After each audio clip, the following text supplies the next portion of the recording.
cú nó mình đặt trò cái lâu ngày tối về chú tuấn trùm tuấn cùng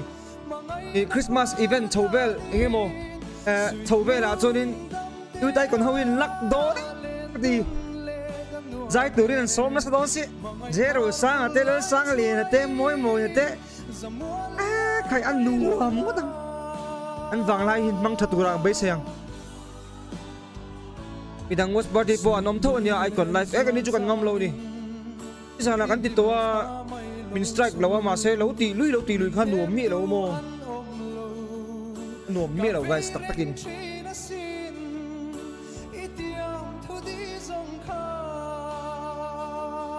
idol ho cái đủ dọc thấu cái chú anh in thảo cái gì POV à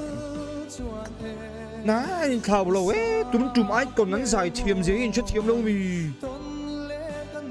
cùng đăng khá idol te cùng đăng ai còn te pon dài thiềm thôi mà sẽ đúng cùng hi anh ngay luôn lệ rồi in bạc à i dài thiềm hi cái chú mò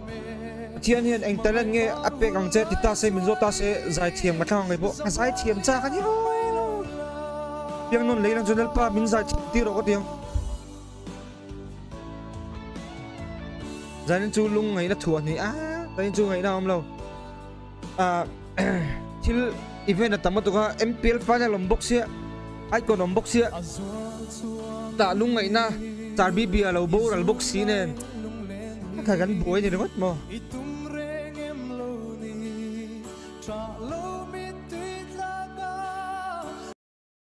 đang cần em liền sai cần ngắt thời liền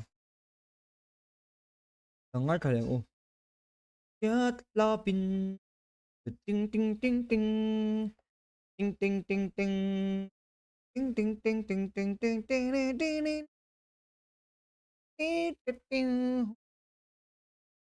tu sắc nghe tai tê yêu đây cần nó còn rất lệ mấy ai